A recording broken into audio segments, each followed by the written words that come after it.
All right, today we're going to go over this article by Bleacher Report.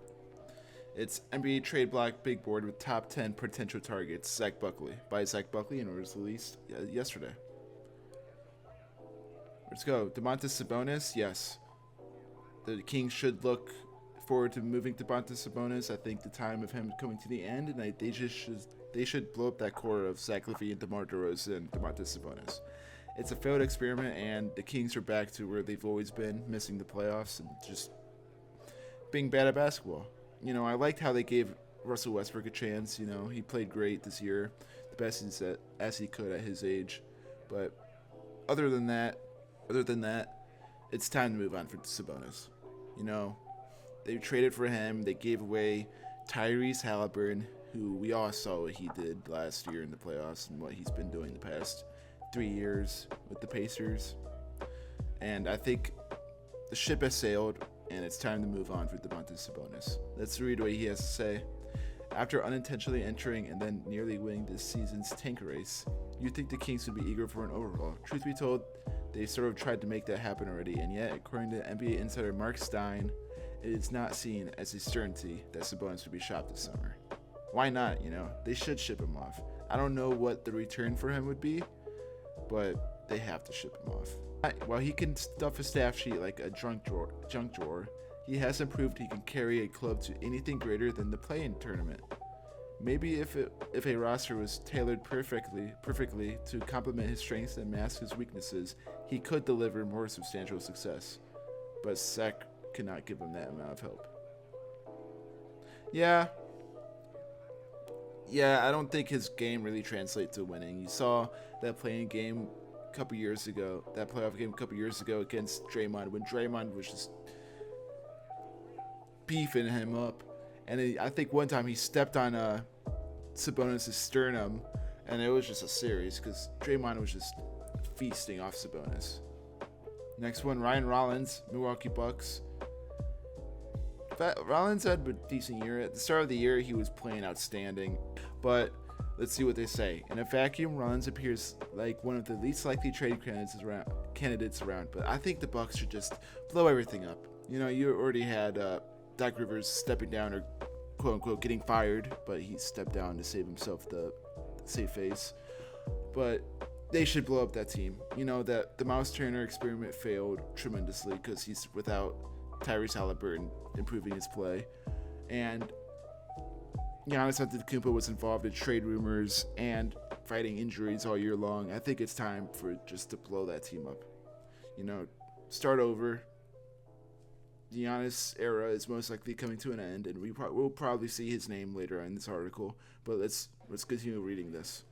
Rollins appears like one of the least likely trade candidates around by entering the Most Improved Player award race and establishing himself as one of the best contract values in basketball. The 23-year-old certainly passes the smell test as a long-term keeper. Or rather, he would if Milwaukee wasn't in such a desperate need of draft assets. I guess, yes. Given the Bucks' current predicament, though, they might have to do more than just broker a Giannis Antetokounmpo blockbuster to give themselves a real shot at future success.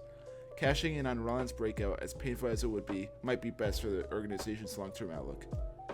I agree. You should always, if you don't see a future, or if you do but it's not the best future you want, you should always trade high when the players' values are at their highest. That's a smart move because you can protect your future doing it that way.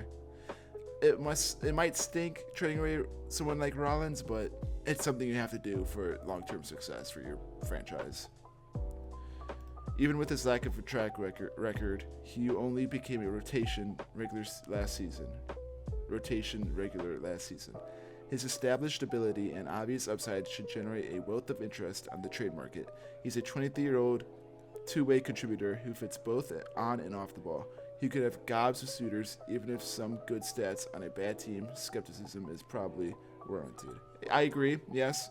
This is his first year breaking out, but there's a lot of upside, and teams should want to make a move for that. And if, as I said before, Bucks should make a move to protect their future, because it's a mess right now.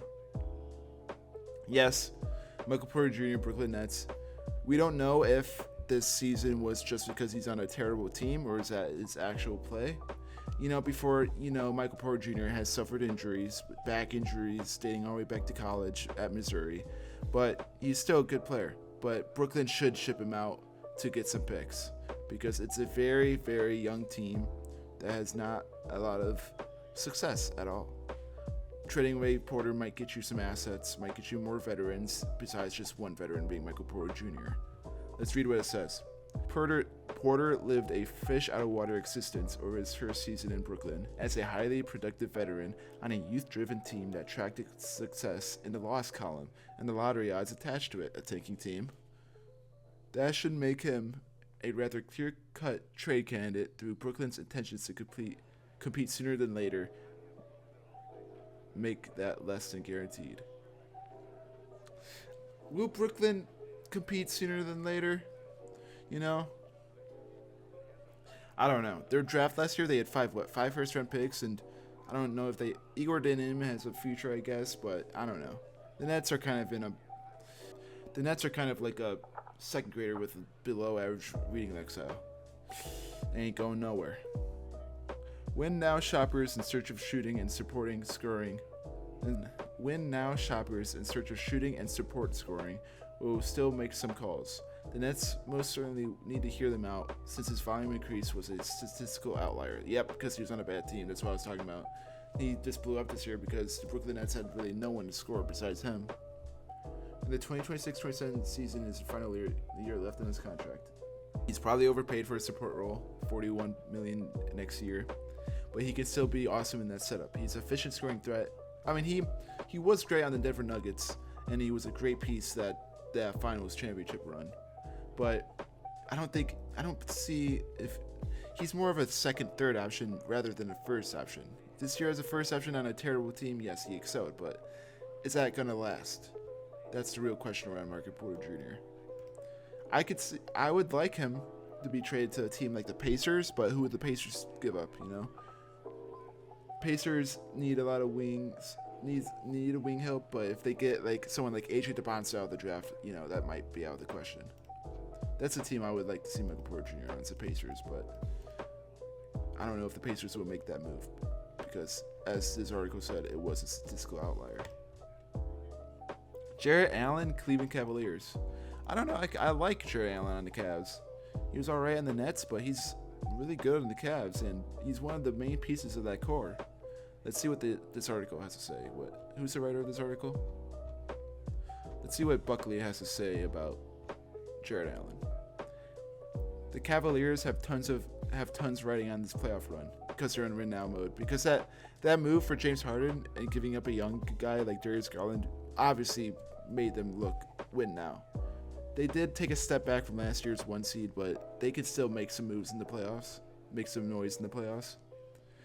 The Cavaliers have tons riding on this playoff run, but not the least of which is a chance to contend for the NBA crown. Due to previous playoff stumbles and questions about the viability of this roster construction, though, maybe this is Cleveland's last dance moment, struggling under the spotlight again, and perhaps the Cavaliers are ready to make some serious cuts to their core. Allen is on the short list, though not on top of it, of high-end contributors Cleveland reasonably could expose to the trade market. As Allen said himself after the James Harden edition, this is one of those make-or-break type of moves. That is true, because you're trading for a 36-year-old, and you're in win-now mode, and if it doesn't work out, what is there to do? You have to blow it up. There is no other option because you put all your eggs in one basket, and if that fails, what's more? They gave up a young potential star, or a young star with potential, to get in a past MVP who's near the horizon of his career. I do agree with this. If the Cavaliers decide another significant swap is required, Allen could wind up the odd man out. He was never felt like the cleanest fit with Evan Mobley, and despite having an all-star selection on his resume, Allen is more of a really high-end role player than a cornerstone. He's exactly what you expect in a rim runner for better and worse. I guess that's true. Jarrett Allen, yeah, I could see, but I'm trying to think of a team who would want him. The Lakers, obviously, because they always need centers, and DeAndre Ayton is not. DeAndre Ayton has been playing pretty well recently, though, I would say. But You know, I'm trying to think of a team that would want Jared Allen. I'll think about that later. Tyler Hero, Miami Heat. I like Tyler Hero a lot, but will the Miami Heat do this move? I'm thinking of because Miami Heat recently acquired Norman Powell from the Clippers, and he transcended into an All-Star. You have Bam Adebayo, obviously your best player, who dropped 83 points in a game this year, which is insane. Great for him. 83 points, holy crap. I don't care how he got those points in the fourth quarter. He dropped 83 points. That's all that needs to be said. Okay, let's see what Buckley has to say about this. As the Heat embark on their annual whale hunt this offseason, they say this every year. You always see Pat Riley always say we want to land a big star every offseason, and then it ends up not happening. He said it once again this past week. And if that actually happens, that'd be great. But let's read. Expect to hear plenty of chatter around Hero.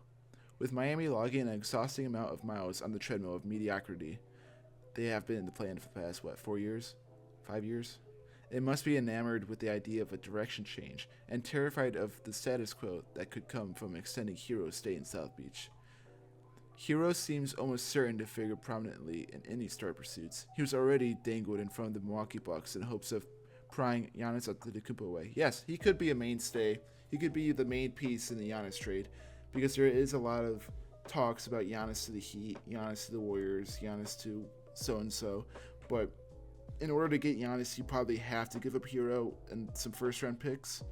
So yes, I do agree with that.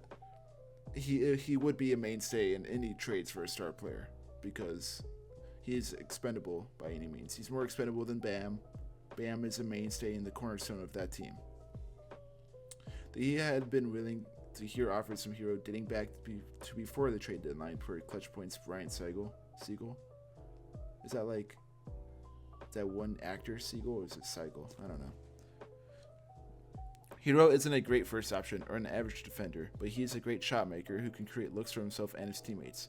Those offensive skills will always be coveted, although his contract uncertainty won't help with the offers that the Heat will receive. Yeah, I could see that. Yeah, he's better as a second option, third option, but he can shoot the lights out of the ball. You saw that in the play-in game when he made that crazy shot, just like the shot Kobe White hit in overtime before LaMelo Ball put the game away with that layup. He made that crazy three that I thought would win them the game until LaMelo Ball hit that layup. This has been talks for a year or two now. They traded away their first-round pick this year to acquire Derek Queen, and there's been a lot of things about Derek Queen that it's kind of like, he was playing all right, got benched. His on-ball defense is not really great, but other than that, yeah, and they won 26 games this year, and they weren't even trying to tank. They won 26 games. They don't even have their first-round pick, so the season was just a void. The season was just a waste. And let's read. At his end of the season press conference, and Zion played a lot of games this year, which is surprising. He didn't really get hurt a lot. He lost some weight, which is good. Let's read. At his end of season press conference, Pelicans Executive Vice President of Basketball Operations Joe Dumars told reporters his team has no intentions of trading Williamson. And maybe Dumars really meant that. But it's worth noting that the club would gain nothing by publicly divulging an interest in dealing the 2019 draft's top overall pick. But what his value be? That's the real question. I'm trying to think of his value. Let's keep reading. Not to mention, New Orleans can only run back the same group for so long. Granted, the Pels have spent a ton of time waiting for Williamson to be healthy and consistently available. But he was, relatively speaking, both of those things this season, and it didn't matter. That's why I said, yeah, they were objectively bad, and not even purposely bad. They weren't even tanking. They were just bad. And so, what is there to do for the Pelicans? They're stuck in the water.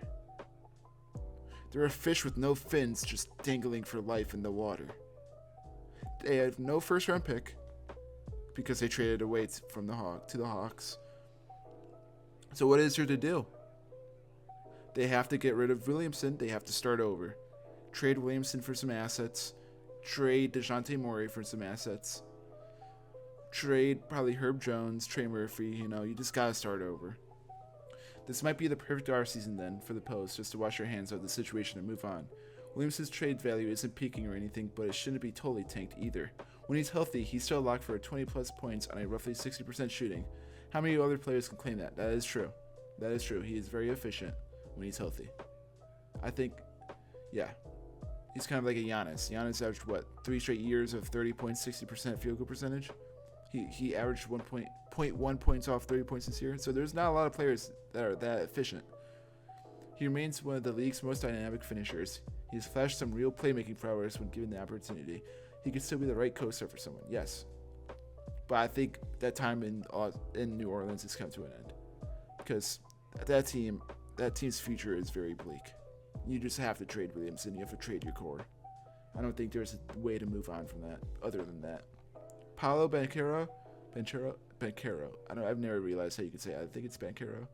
Orlando Magic. Yeah. That playing game was rough. They acquired Desmond Bane this year, and he ended up being the best player in that playing game. And it really stinks because I had really high hopes of Paolo. But he just hasn't shown that. Let's read. Remember when it felt like the Magic, emboldened by the pricey Desmond Bane pickup, might just seize control of the seemingly wide-open Eastern Conference? That feels like forever ago, doesn't it? They were once again wholly unremarkable, earning an objective fine assessment that reads more like failure. Yeah, they kind of did. They were one of my hopeful teams, and they disappointed me heavily. They should have got rid of that coach. But, will that fix anything? Dramatic changes can never be written off after disappointment to this degree. And no, scapegoating Jamal Mosley almost certainly won't be that kind of takes away what I just said, but I think he still needs to be gone. The Magic may have pressing concerns about the long-term viability of their core, in particular, the high-profile and high-paid pairing of Banchero and Franz Wagner. Franz Wagner? I like Franz Wagner a lot. Eventually, you've got to trade one of those guys, an executive told Heavy Sports Sean Devaney. Either Paolo or Franz Wagner, but you can't have both. They occupy the same space too much, yes. They can't shoot from the arc, they aren't going to wow you with athleticism and putting the ball on the floor. They should make a trade while the value is still pretty high, but it's probably going to just... Yep, I do agree. This is a good sentiment. You should always trade high when their value is high. I mean, that's very obvious. And yeah, I think Paolo's value is going to go way down after these two playing games. If he doesn't play well against the Hornets, I think it's GG's, and I think they should move on. But is it too quick to move on from their first overall pick from a couple years ago? I think so. I think they should at least wait another year. I think another year with Paolo, and then they should look over their options. I don't think you should give up this early on a number 1 pick. Franz Wagner, yes, they should trade him, but I think they should wait another year for Paolo. You can't give up too early. Wagner can at least pin his uncharacteristic struggles on injury issues, but Banchero has no such excuse. He just wasn't a needle mover in any respect, and hasn't been so far in his career. His teams have actually fared worse with him than without each of his four seasons. Yeah, that is a good argument. Oof. As a trade candidate, though, he could still spark a bidding frenzy. There aren't just many players possessing his size skill combination. Remember when people were comparing his game style to LeBron James? What the hell was that? That was egregious, and I feel like so many people are regretting talking about that. Because you look at Twitter a year ago, they were all comparing Paolo's playstyle, not like his ability, his playstyle to LeBron. And I'm like, man, that is a rough comparison. There aren't just as many players possessing this size skill combination, let alone ones who are 23 years old. You'd like to see better efficiency and a more obvious impact than winning, sure, but a player this young and this productive will always have a market. That is true. But I don't know. I still think they should wait a year. Kawhi Leonard, yes, I think they should move on. Kawhi, he's up there. and the Clippers didn't. They failed to make the playoffs. They lost in the play-in to the Warriors because Stephen Curry. You never want to doubt Stephen Curry in the playoffs. Kawhi was locked down by Draymond Green, 2 straight possessions. That was beautiful defense, beautiful basketball, and Kawhi Leonard gave him props, which is good because that was beautiful defense. It can't get any better than that defense that Draymond Green played on Kawhi Leonard. But let's get into this. While the Clippers didn't include Leonard among their costly veteran subtractions at the deadline, that hardly guarantees anything about his future with the franchise. There were deadline discussions involving the 2-time deploy. It's entirely possible that those talks will pick back up in the offseason. Yeah, and his contract is crazy. A 34-year-old making $50.3 million. Yeah, I mean, okay. Age with basketball now, because you see players like LeBron, Kevin Durant, and Stephen Curry excel all at old ages. But Kawhi has had injury history, so you don't really, if that is his trajectory, to be really still really good at that age. But I'm pretty sure Kawhi can, because Kawhi just had one of the best seasons of his career, if not the best, highest scoring career of his career at 34. I think he has some more years to go, but let's read. Leonard has only one more season left on his current contract at $50.3 million before the 34-year-old becomes a free agent, NBA insider Mark Stein relayed in February. The expectation here is that teams will certainly be trying again to trade for Leonard in June. Yes, I mean, what team doesn't want Kawhi Leonard?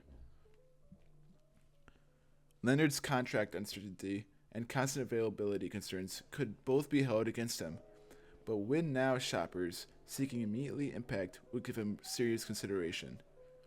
He performed at an all-NBA level this season, pouring in nearly 28 points a game, 28 points a night, and flirting with a 50-40-90 shooting, and flashing his trademark disruptive defense. Again, certain shooters could talk themselves out of Leonard, but those with interest could be emboldened to offer something near an all-in package. Yes, his impact in winning, yes, I agree, but what teams would want him, we'll see. Maybe he can go back to the Spurs, but that probably won't happen because they have a really good core, and I don't think they would want to give up anyone besides like De'Aaron Fox. Donovan Mitchell, damn, they really are talking about blowing up the Cleveland Cavs core, aren't they? Yes, if they don't succeed this year, maybe they can look for an option to trade Donovan Mitchell, but let's just see how they fare in the playoffs, because they did make a big win now move, and if that fails, there really is nothing else to do but trade their core. That's what I was talking about with the Jared Allen trade, because they made a win now move, and if it doesn't work out, then you kind of have to move on. The Cavs decision makers and supporters might both laugh off the selection. The team could make, I don't know. Why would you trade Donovan Mitchell? Could make it seem laughable in hindsight if they're able to engineer their long-awaited deep playoff run. But if they still can't break through after making an aggressive move for James Harden at the deadline, perhaps trade rumblings soon follow regarding Mitchell, who could reach free agency in 2027 if he doesn't extend his deal before that. If the Cavs again exit in the first or second round, as Mitchell has in each of his first 8 seasons, will he be willing to commit to another extension? That seems unlikely. That's a good question to ask. Because playoff success does bring a lot of questions to people, and it's a really, really one of the main reasons people stay with teams. But Mitchell has always done well in the playoffs. He's always played well. From his rookie year, when he played the Oklahoma City Thunder and he defeated Russell Westbrook, he played great that year. His rookie year, he's a good playoff performer. So it will once again be all eyes on Cleveland this postseason, with both the franchise and potential Mitchell suitors desperate to see whether this core has finally cracked the code. There's tons of talent on this roster, and there are also huge logistical worries on the defensive end with the Harden-Mitchell backcourt, and on the offensive end with the Evan Mobley, Jared Allen frontcourt, yes. But you never know. They might step up. It still might take some leverage flexing from Mitchell to make anything happen, but with his 30th birthday looming in September, he might be ready for a power play should his postseason plans again run awry.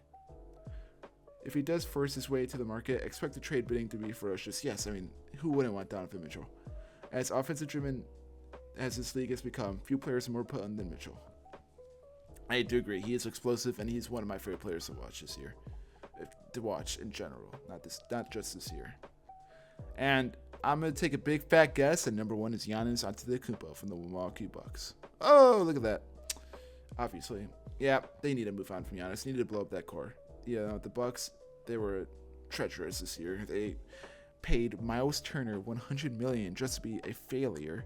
Not a failure, I shouldn't say that hard, but obviously he wasn't gonna play well. He played really well the past couple years because of the superstar playmaking that Tyrese Halliburton provided.